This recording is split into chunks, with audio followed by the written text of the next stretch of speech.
Yes, good morning students. आज हम आपका हिंदी ग्रामर का नया टॉपिक पढ़ेंगे जिसका नाम है वर्णमाला, जहाँ से हिंदी की शुरुआत होती है। यदि वर्णमाला को आप नहीं जानते हैं, नहीं समझते हैं, तो आप हिंदी में कुछ नहीं कर सकते। हिंदी को पढ़ने के लिए, हिंदी को समझने के लिए, एक दूसरे के सामने बात करने के लिए सबसे पहले अति आवश्यक है कि हम उसकी जड़ तक पहुँचें। तो जो हम हिंदी पढ़ते हैं तो हिंदी की जड़ कहाँ से स्टार्ट होती है? वर्णमाला से। यानी कि वर्णमाला भी कहाँ से बनी है? वर्णों से मिलकर बनी है, वर्णों के क्रमबद्ध समूह से मिलकर बनी है। तो सबसे पहले हम वर्णमाला में वर्ण पर पहुँचते हैं। वर्ण को जानेंगे, वर्ण क्या है, वर्ण कितने होते हैं, उसके कितने भेद होते हैं, फिर उसके बाद उन सब से मिलकर बनती है माला, यानी कि वर्णों की माला। तो आइए आज हम टॉपिक पढ़ते हैं वर्णमाला। वर्णमाला में सबसे फर्स्ट जो उसकी जड़ आती है, नींव आती है, वो है वर्ण।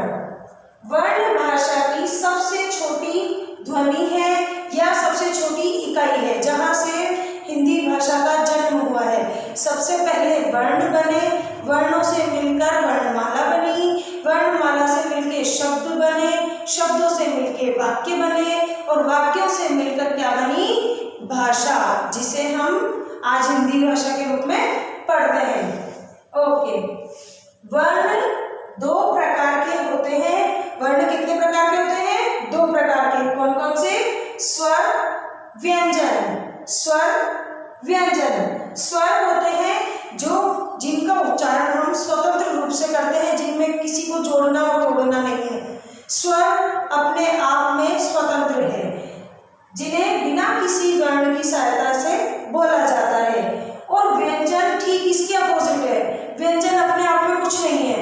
व्यंजन को बोलने के लिए, लिखने के लिए स्वरों की सहायता लेनी पड़ती है। स्वर जिनको हम मात्राएं भी बोल सकते हैं, स्वर से मिलकर मात्राएं बनती है और उन्हीं मात्राओं को जब हम व्यंजन पे लगाते हैं तो उनसे हमारे सार्थक शब्द बनते हैं। तो सबसे पहले हम स्वर के बारे में पढ़ेंगे। स्वर की पूरी जानकारी होने के बाद हम व्यंजन की तरफ चलेंगे। ओके, हिंदी में 11 स्वर होते हैं। कितने स्वर होते हैं? 11। वैसे तो आपके हिंदी में 13 स्वर होते हैं। जब आपने पढ़े होंगे पहले तो अ, आ, ई, उ, ऋषि, ए, ऐ, ओ, औ, अंग, अह। तो क्या किया हिंदी ने? जैसे जैसे क्लास बढ़ती जाती है, अंग और अह को हटाकर अन्य ध्वनियों में डाल दिया, यानी कि अयोग वाह। इनको क्या बना दिया? अयोग वाह, जिनका योग न स्वर में है न व्यंजन में है, उनमें किसी का कोई योग नहीं है, फिर भी वो मात्रा के रूप में लिए जाते हैं। तो इनको हम क्या बोल सकते हैं? अयोग वाह।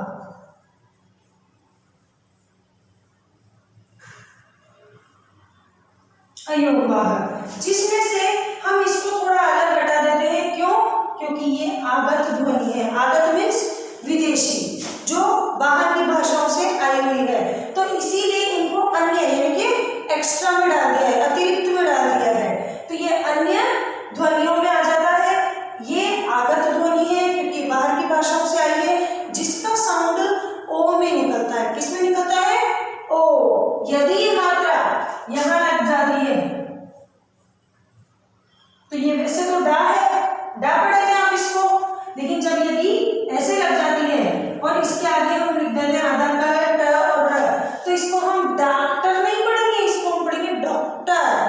क्यों? क्योंकि ये जो आप देख रहे हैं चंद्र, इसका साउंड निकलता है ओ में। ठीक है, ये साइलेंट रहता है, इसलिए इसको आगत ध्वनि बोली गई है। तो हम यहाँ पर इसको मैं इरेज कर देती हूँ और ये मैंने आपको ओनली समझाने के लिए लिखा था।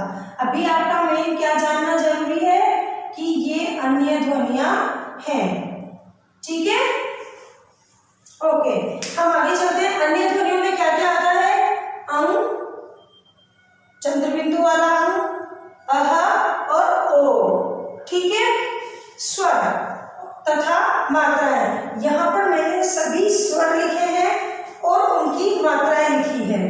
अ में कोई मात्रा नहीं होती है, अ में कोई मात्रा नहीं होती है, इसलिए इसे बिना मात्रा का शब्द बोले जाते हैं। आ में वर्ण के पीछे एक डंडा लगाया जाता है।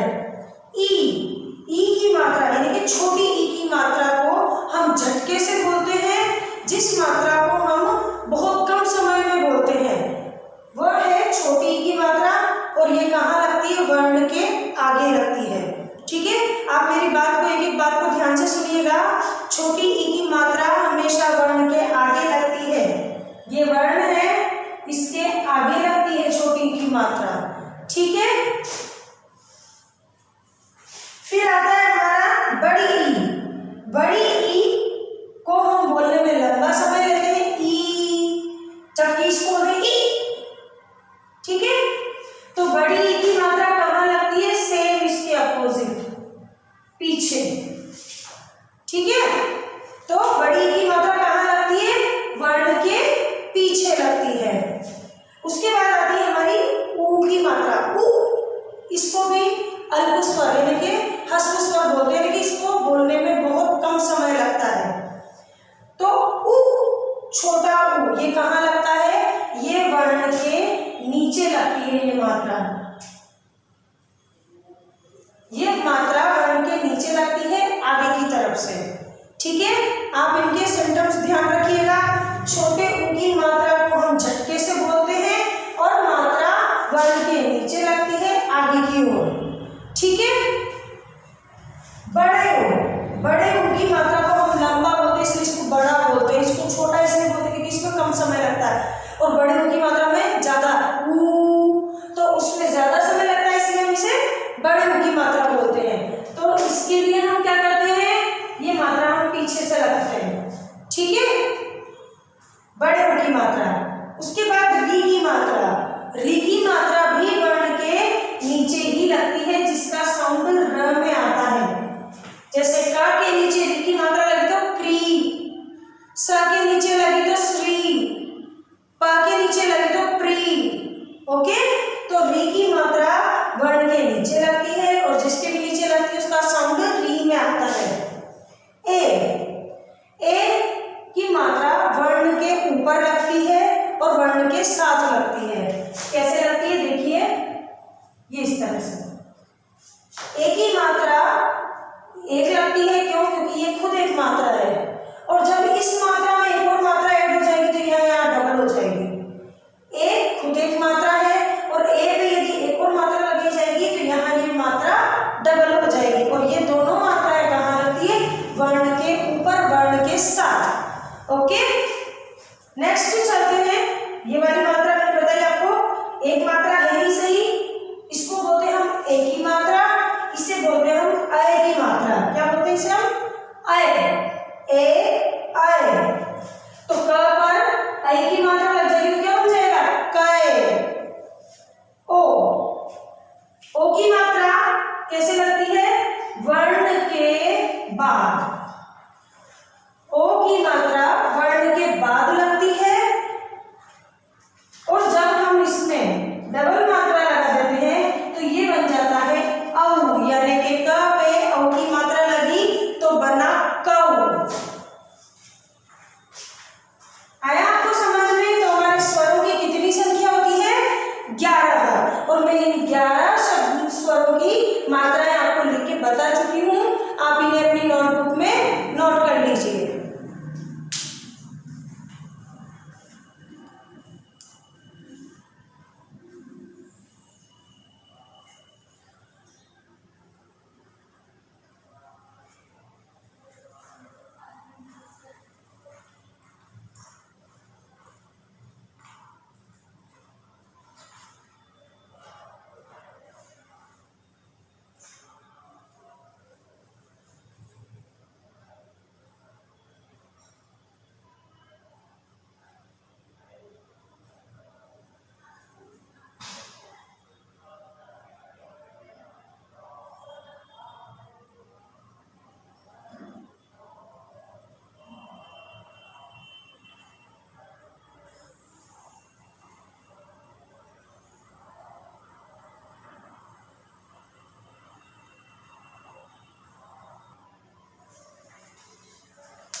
यस, हमने पहले स्वर पढ़े थे, अब हम पढ़ रहे हैं व्यंजन।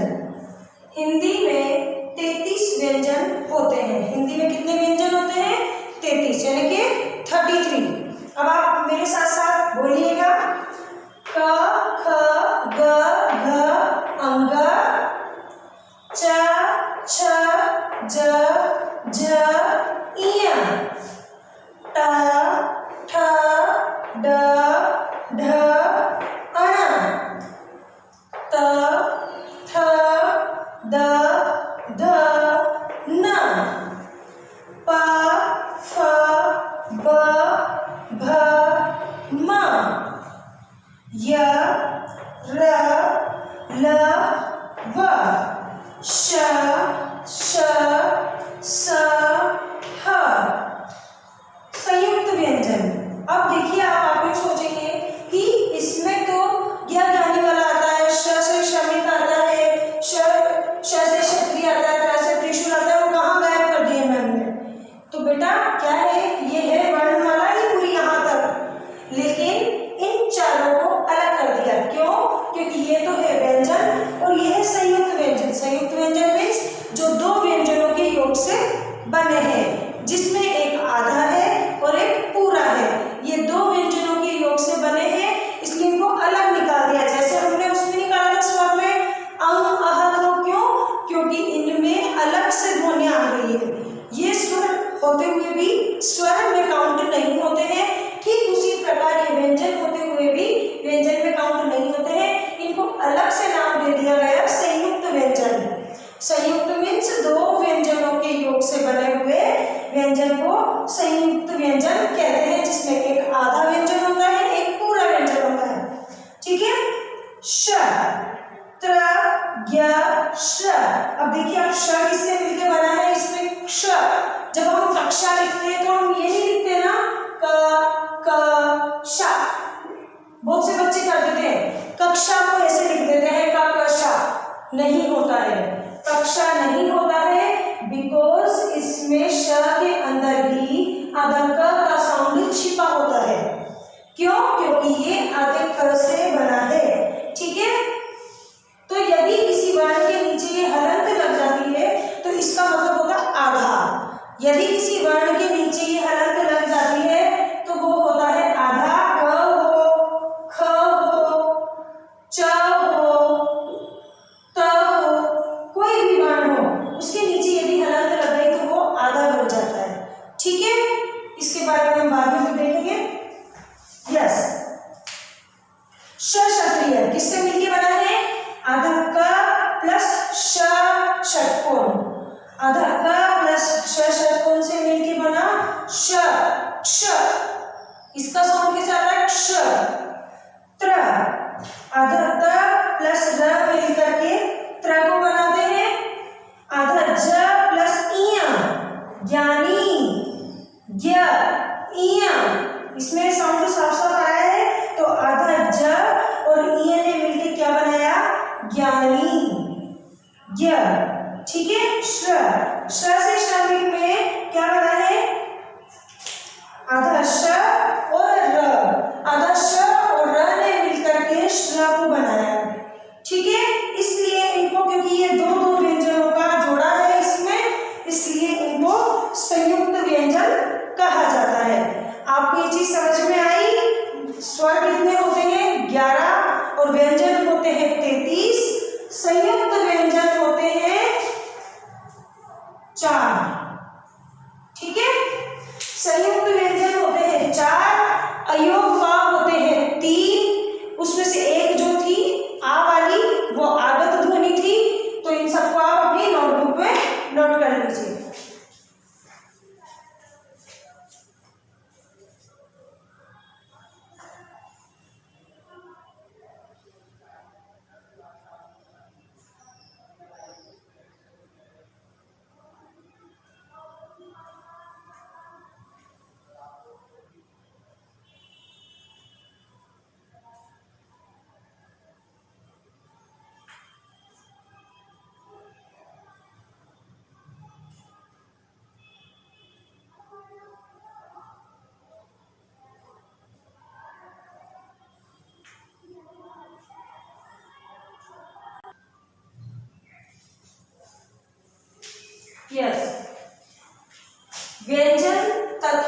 मात्रा का प्रयोग, यानी कि हम जब व्यंजन में मात्राएं लगाते हैं तो उनका प्रयोग हम किस प्रकार करते हैं। छोटे बच्चे जो होते हैं वो कंफ्यूज हो जाते हैं, कहीं की मात्रा कहीं लगा देते हैं, बड़े की जगह छोटी की मात्रा लगा देते हैं, छोटियों की जगह बड़े की, मतलब उनको मात्रा और उसका साउंड समझ में नहीं आता है। तो हम इस वाले भाग में उनका साउंड भी समझेंगे, मात्रा कहाँ लगती है, कब ऊपर लगती है, कब नीचे लगती है, कब बीच में लगती है, वो सारी चीजें हम यहाँ पर समझेंगे। तो पहले से हम स्टार्ट करते हैं। इसका फर्स्ट रूल है ई की मात्रा व्यंजन से पहले लगती है। ई की मात्रा कौन सी? छोटी ई। ये देखिए आप इसको, छोटी ई जिसका साउंड ई में निकलता है। ई कैसे निकलता है? इसका साउंड झटके से निकलता है, ई। तो छोटी ई की मात्रा व्यंजन से पहले लगती है। छोटी ई की मात्रा व्यंजन से पहले लगती है। अब आप देखिए कि किस प्रकार लगती है। जैसे क है, क पे छोटी ई की मात्रा लगी तो पीछे ला जोड़ दिया हमने, तो क्या बन गया ये? किला। कौन सी मात्रा लगाई? आधी मात्रा। ठीक है। स में छोटी ई की मात्रा लगी तो क्या बन गया? सी। य पे आधी मात्रा या र, सियार। क पे छोटी ई की मात्रा क्या बना? की।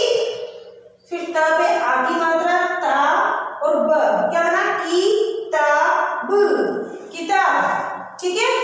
सेकंड रूल आता है हमारा आ की तथा बड़ी ई की मात्रा। आ और बड़ी ई की मात्रा व्यंजन के बाद लगती है। आ और बड़ी ई की मात्रा व्यंजन के बाद में लगती है। ठीक है। जैसे आ की मात्रा को हम कैसे दर्शाते हैं? एक डंडे से। ठीक है। क पे डंडा लगा, यानी कि आ की मात्रा लगी तो क्या बना? का। ल पे आ की मात्रा लगी तो क्या बना? ला। दोनों मिलकर क्या बन गए? काला। म पे आ की मात्रा लगी तो माँ, ल पे आ की मात्रा लगी तो ला, क्या बन गया? माला। ग पे आ की मात्रा लगी तो गा और य तो क्या बन गया? गाय। क्या बना? गाय। अब है बड़ी की मात्रा। हमने यहाँ छोटी की मात्रा लिखी थी। छोटी की मात्रा वर्ण से पहले लगती है, बड़ी की मात्रा वर्ण के बाद लगती है या वर्ण के पीछे लगती है। जैसे प पे बड़ी की मात्रा लगी तो पी ला। ल पे आ की मात्रा क्या बन गया? पीला। प पे बड़ी की मात्रा लगी तो क्या बना? पी। प ल कोई मात्रा नहीं है, यानी कि इसमें अ की मात्रा छुपी। जिस वर्ण में कोई मात्रा नहीं होती उसमें कौन सी मात्रा होती है? अ की मात्रा, क्योंकि अ मात्रा होते हुए भी उसमें कोई मात्रा नहीं है। यदि हम उसमें से अ निकाल देंगे, किसी में से भी अ निकाल दिया गया तो ये क्या बन जाएगा? अगर इसमें से हमने अ को अलग कर दिया तो यहाँ आधा प बच जाएगा, और जब हम इसके अंदर अ प्लस कर देंगे तो ये पूरा प बन जाएगा। तो आप ध्यान रखिएगा, ये मत सोचना कि प है इसमें कोई मात्रा नहीं है। इसमें मात्रा है, कौन सी? अ की मात्रा, जो दिखती भी नहीं है लेकिन मात्रा होती है। प के अंदर अ की मात्रा है, यानी कि किसी भी वर्ण में जिसमें कोई मात्रा नहीं होती उसमें अ की मात्रा होती है। ठीक है। वो इनविजिबल होती है, दिखती नहीं है पर होती है। ठीक है। तो ये सिर्फ आपको समझाने के लिए था। ओके। तो प में बड़ी की मात्रा लगी तो पी प ल, पीपल।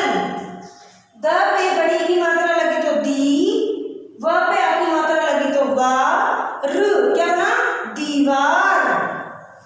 नेक्स्ट में थर्ड रूल, छोटी की मात्रा वर्ण के आगे यानी कि वर्ण से पहले, आ और बड़ी की मात्रा वर्ण के बाद यानी कि वर्ण के पीछे।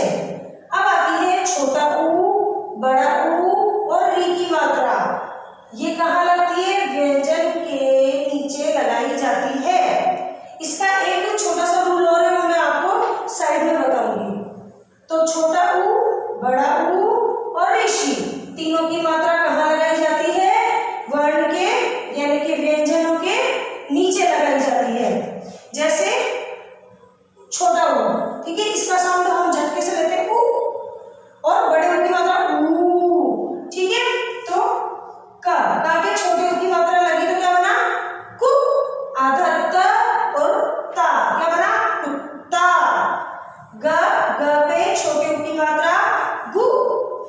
गुलाब, गुलाब।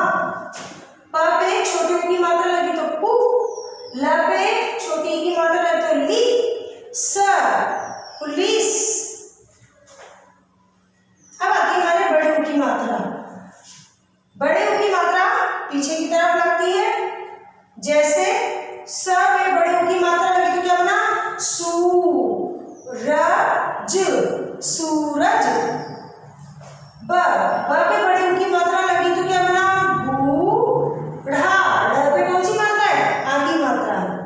ज पे बड़े ऊ की मात्रा लगी तो जू, त पे आ की मात्रा लगी तो ता, जूता।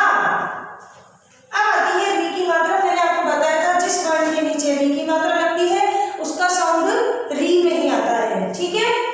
क के नीचे री की मात्रा लगी तो क्या बना, कृ, श, क, कृषक। व के नीचे वी की मात्रा लगी तो व्री, वृक्ष, वृक्ष। न के आगे न के नीचे री की मात्रा लगी तो नृ और प, नृप, नृप मीन्स राजा। फोर्थ रूल हमारा आता है ए और अय। ए जिसमें एक मात्रा है, अय जिसमें डबल हो गई, एक मात्रा इसकी प्लस एक मात्रा इसकी, डबल मात्रा, ठीक है। ए और अय की मात्रा व्यंजन के ऊपर लगती है, जस्ट व्यंजन के ऊपर। मैं आपको पहले बता चुकी हूँ इसके पहले वाले भाग में। तो ए और अय की मात्रा व्यंजन के ऊपर लगती है, ए जिसमें सिर्फ एक मात्रा है। जैसे क पर ए की मात्रा लगी तो क्या बना, केला, केला। म पे ए की मात्रा लगी तो क्या बना, मेज, मेज। र पर ए की मात्रा लगी तो क्या बना, रेल, रेल। अब आती है अय की, यानी कि डबल मात्रा। जैसे थ पर अय की मात्रा जुड़ी तो क्या बना, थैला। प पर अय की मात्रा लगी तो क्या बना, पै। स पर आ की मात्रा लगी तो क्या बना, सा, पैसा। प पर अय की मात्रा लगी तो पैर, पैर। अब आता है हमारा फिफ्थ रूल और सबसे लास्ट वाला रूल। ओ तथा औ की मात्रा व्यंजन के बाद लगती है और ऊपर लगती है। क्या होता है इसमें, ओ और औ की मात्रा व्यंजन के बाद में लगती है और व्यंजन के ऊपर लगती है। कैसे लगती है देखिए आप। व्यंजन के बाद में एक डंडा लगता है जो उसको हम आ की मात्रा में लगाते हैं और उसके ऊपर एक मात्रा चढ़ जाती है जो ओ का साउंड निकालती है, ठीक है। जैसे घ पे ओ की मात्रा लगी तो घो, ड़ पे आ की मात्रा लगी तो डा, क्या बन गया, घोड़ा। सॉरी।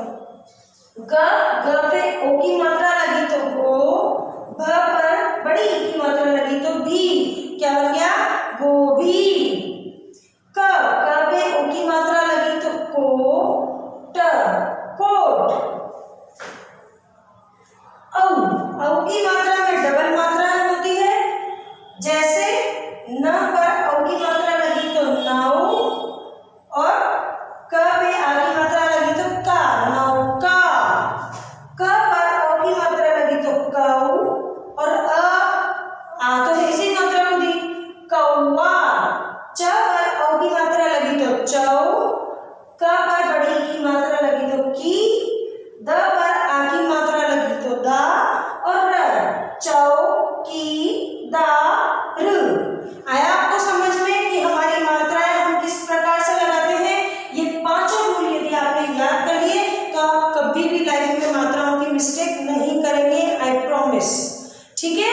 अब आप इनको अच्छे से अपनी नोटबुक में नोट कर लीजिए और घर पे लर्न कीजिएगा। ये मत सोचना कि टीचर नहीं देख रहा है, नहीं पूछ रहा है। हमें सब पता है कि कौन बच्चा वीडियो को अच्छे से देखता है, वर्क करता है, हमें सब चीज मालूम चल जाती है।